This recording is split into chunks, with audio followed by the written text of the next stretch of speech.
मैं आपसे जानना चाहता था you talked about investment opportunities in creative fields. So, what is being done right now, and are you satisfied with that? Sir satisfaction उनको होता है जो कब्र में लेटे होते हैं। तो अच्छा। सैटिस्फैक्शन तो नहीं है, बट हाँ, जो किया उस पे अच्छा लग रहा है। फाइनली एक 100 करोड़ का इन्वेस्टमेंट किया, नए होम ग्रोन ब्रांड को हम लेके आए, शो बनाया, पूरा पूरा दुनिया उनको देख रही है, उनका इन्वेस्टमेंट, उनका सेल्स बढ़ रहा है। और ऐसे 5 साल में ऐसे ही हम लोग को 1000 लोग लेके आने हैं, जो देश का नाम रोशन करें, लोकल को ग्लोबल लेके जाएँ। फिर जाके सैटिस्फैक्शन थोड़ा-सा होगा। मेरा मतलब यह है कि जो जिस तरह की अपॉर्चुनिटीज़ आ रही हैं अभी, और आपको क्या लगता है कि आने वाले 5 सालों में क्या आपको लगता है किस तरह का होगा? हम लोगों का सिस्टम चेंज हो गया है। क्रिएटिव इकोनॉमी, पॉलिसीज़ और गवर्नमेंट का सपोर्ट बहुत है। स्टार्टअप इंडिया, हमारे पीयूष गोयल जी के मिशंस, हमारे माननीय प्रधानमंत्री जी, वो सब लोग मिलके देश को, इकोनॉमी को बहुत सपोर्ट कर रहे हैं। तो 5 साल में हमारा मानना है कि अगर हम बात करें अपने फैशन एंटरप्रेन्योर फंड की, तो हम लोगों को 1000 लोगों को कम से कम ब्रांड खड़े करने हैं जो ग्लोबल हों, और साथ में 1 करोड़ लोगों को एम्प्लॉयमेंट देना है।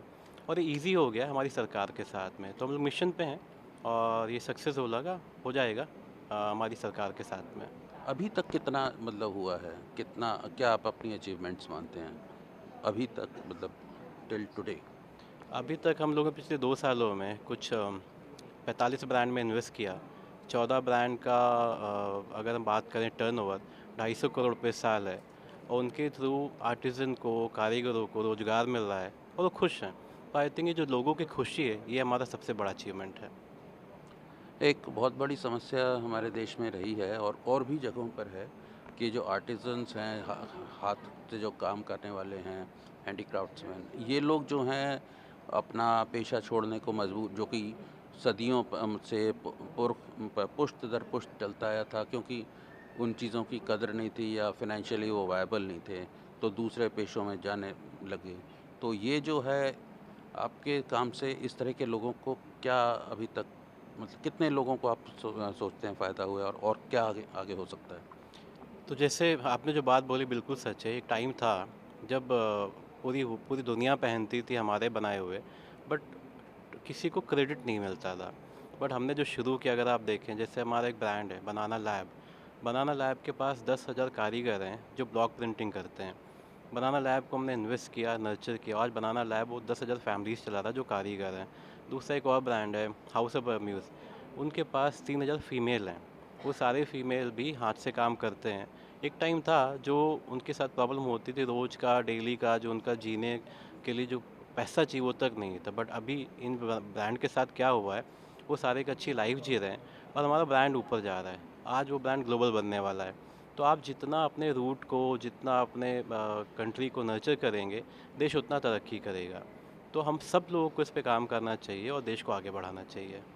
अभी कुछ समय पहले एक कंट्रोवर्सी भी थोड़ी-सी हुई थी कि एक बहुत बड़े ब्रांड ने, मुझे ध्यान नहीं आ रहा नाम, गुच्ची या कौन-सा था, वो एक कोल्हापुरी जूती का उससे मिलता-जुलता एक चीज़ बनाई थी, जिस पे कॉपीराइट इन्फ्रिंजमेंट की बात हुई, लेकिन ऐसा कुछ था नहीं। लेकिन बाद में खैर उससे ये बहुत हुआ, कोल्हापुरी जूतियाँ जो हैं बड़ी मशहूर हैं, उसका एक ग्लोबल उसका बना था।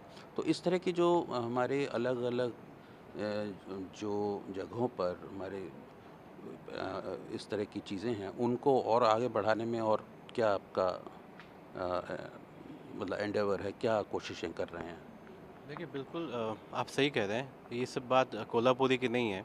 हम बात करें बड़े डियोर या अलग-अलग गुची जगहों पे कूल की। अलग-अलग चीज़ें हाँ, हैं। ये सारे ब्रांड जो भी यूज़ करते हैं, इनकी जैकेट 5 लाख की बिकती है, बट वो बनती है सिल्क से, इंडियन या बनारसी कपड़ों से। हम वही जाके वहाँ पे खरीदते हैं। तो ज़रूरत ये है कि हम वो चीज़ें यहाँ खरीदें और अपने कारीगरों को और अपने क्रिएटर्स को हम डेवलप करें। आज या कल या परसों इंडिया हमेशा से हेरिटेज हेरिटेज रिच रहा है, बट हम लोग थोड़े से उदासीन हो गए थे अपने कारीगरों की तरफ, जो अभी डेवलप हो रहा है। आज की डेट में जागरूकता है और हर आदमी मेक इन इंडिया की तरफ दौड़ रहा है। ये दौड़ जो है एक दिन फैशन का आईपीओ बनाएगी पूरे वर्ल्ड में, और इंडिया होगा नया फैशन कैपिटल।